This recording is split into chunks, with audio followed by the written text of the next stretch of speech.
Gap certificate क्या होता है, किन बच्चों को गैप सर्टिफिकेट की ज़रूरत होती है, गैप सर्टिफिकेट को कैसे बनवाएं, और जो गैप सर्टिफिकेट होता है वो कॉलेज वाले स्टूडेंट्स को ज़रूरत होती है या नहीं होती है, तो इन्हीं सब चीज़ों के बारे में हम इस वीडियो में डील करेंगे।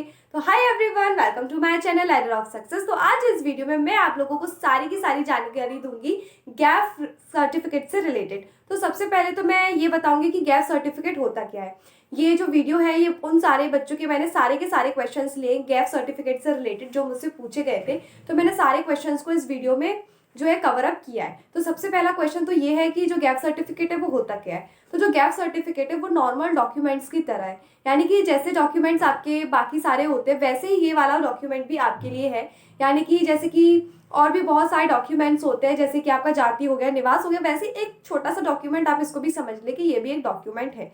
ठीक है, जैसे जैसे आप वीडियो में लास्ट तक बने रहेंगे आपको अच्छे से समझ में आ जाएगा कि जो गैप सर्टिफिकेट है वो क्या होता है। नेक्स्ट क्वेश्चन पूछा गया था कि जो गैप सर्टिफिकेट है इसकी जरूरत किसे होती है, यानी कि जो गैप सर्टिफिकेट है किस बच्चों को, किन बच्चों को इसकी जरूरत है। तो ऐसे बच्चे जिन्होंने 12th क्लास की, ठीक है, सबसे पहले तो उन्होंने 12th क्लास कंप्लीट की, उसके बाद उन्होंने कोई कोर्स ज्वाइन नहीं किया, जैसे कि बीएससी नहीं कर रहे हैं या फिर वो बीए नहीं कर रहे, कुछ भी नहीं कर रहे हैं वो। जैसे उन्होंने 12th क्लास किया उसके बाद उन्होंने कोई कॉलेज ज्वाइन नहीं किया, वो किसी कोचिंग की पढ़ाई कर रहे थे, या फिर हो सकता है उनके घर की आर्थिक स्थिति इतनी अच्छी नहीं थी, या फिर कोई इशू हो गया, घर में तबीयत खराब थी, या ऐसे हालात थे कि वो पढ़ नहीं पाए, या फिर हो सकता है किसी एग्जाम की तैयारी करे हो, जैसे कि नीट की या फिर सी नेट की या फिर जेई की, या फिर मतलब ऐसे कोई से भी एग्जाम होते हैं जिसकी आप प्रिपरेशन कर रहे थे, और उस प्रिपरेशन की वजह से आपने क्या किया कि 12th क्लास के बाद आप लोगों ने कोई कॉलेज ज्वाइन नहीं किया, आप नॉर्मली कोचिंग वगैरह पढ़ रहे थे, ठीक है, इस तरीके से आपने अपनी पढ़ाई की। तो ऐसे बच्चे जिन्होंने 12th के बाद कॉलेज ज्वाइन नहीं किया है, मतलब बीच में उनका गैप हो गया, वो कॉलेज नहीं गए, तो मतलब उनकी जो पढ़ाई है बीच में थोड़ी सी छूट गई, इस तरीके से आप ऐसा बोल सकते हो। भले ही वो कोचिंग वगैरह जा रहे हो बट 12th के बाद आपने कोई कॉलेज में एडमिशन नहीं लिया, दैट मीन्स कि आपकी पढ़ाई जो बीच में है वो छूट गई है। तो ऐसे बच्चों को गैप सर्टिफिकेट की जरूरत होती है। नेक्स्ट क्वेश्चन ये है कि जो गैप सर्टिफिकेट है उसे हमें बनवाना कैसे, यानी कि हम इसे कैसे बनवाएं।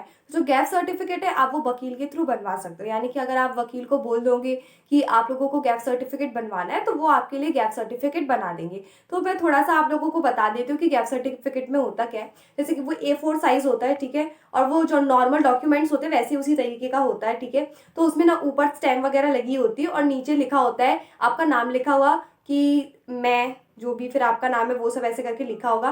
देन उसके बाद ये लिखा होगा कि आपने जो क्लास है, मान लीजिए क्लास 12th है, वो आपने कौन से स्कूल में की और कौन से ईयर से की, ठीक है, ये लिखा होगा। उसके बाद उसमें 2-3 सेंटेंस ऐसे लिखे होंगे कि जिसमें लिखा होगा कि जो आपकी पढ़ाई थी कुछ आर्थिक स्थिति की वजह से आप उसे कंप्लीट नहीं कर पाए, लेकिन अब आप 2025 से 2026 के ईयर में शास्त्र में आप पढ़ना चाहते हैं, मतलब इस तरीके से कुछ आप लिखवा लेंगे A4 साइज पेपर में। वो फॉर्मेट जो होता है वो खुद पता होता है वकील को।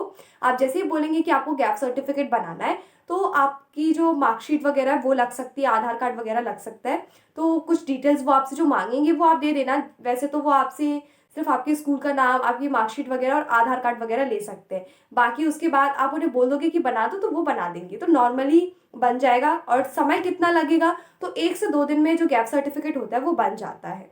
नेक्स्ट क्वेश्चन है कि जो गैप सर्टिफिकेट होता है क्या वो कॉलेज स्टूडेंट्स को बनवाना जरूरी होता है क्या, यानी कि मतलब कि जो कॉलेज स्टूडेंट्स होते हैं उन्हें जरूरत होती है इसकी। तो इसका आंसर है नहीं, क्योंकि अगर देखिए अगर आपने क्लास 12th की है उसके बाद आपने डायरेक्ट ही कोई कॉलेज ज्वाइन कर लिया है तो आपको गैप सर्टिफिकेट की जरूरत नहीं है।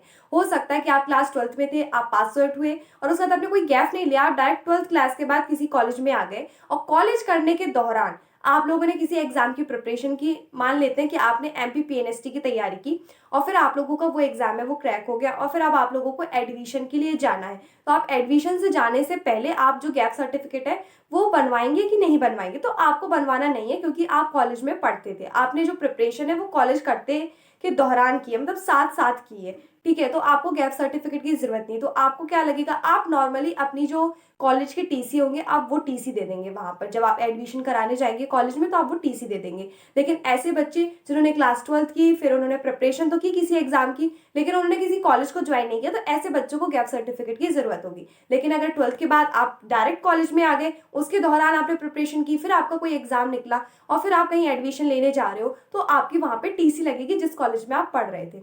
गैप सर्टिफिकेट से रिलेटेड आप जो कुछ भी पूछ रहे थे वो सब कुछ मैंने इस वीडियो में कवर अप करने की कोशिश की। फिर भी अगर ऐसा हो रहा है कि हो सकता है ऐसे कुछ क्वेश्चंस छूट रहे हैं जो आपके दिमाग में चल रहे हैं और आपको ऐसा लगा हो कि मैंने इस वीडियो में मैंने कवर नहीं कर पाई हूँ, तो आप मुझे ज़रूर बताना, मैं ज़रूर एक नेक्स्ट वीडियो बना दूंगी अगर आप लोगों को ज़रूरत है। और भी अगर आपको बहुत सारे क्वेश्चंस हैं, डाउट है regarding gap certificate, medical certificate या फिर कोई भी ऐसे डॉक्यूमेंट से रिलेटेड जो आपके एमपीपी एनएसटी काउंसलिंग में जिसकी ज़रूरत है और आप लोगों को लगता है कि आप मुझसे पूछना चाहते हो, तो आप मुझसे पूछिए, मैं ज़रूर एक वीडियो बना के उन सारे डाउट्स को क्लियर करूंगी। Thank you for watching.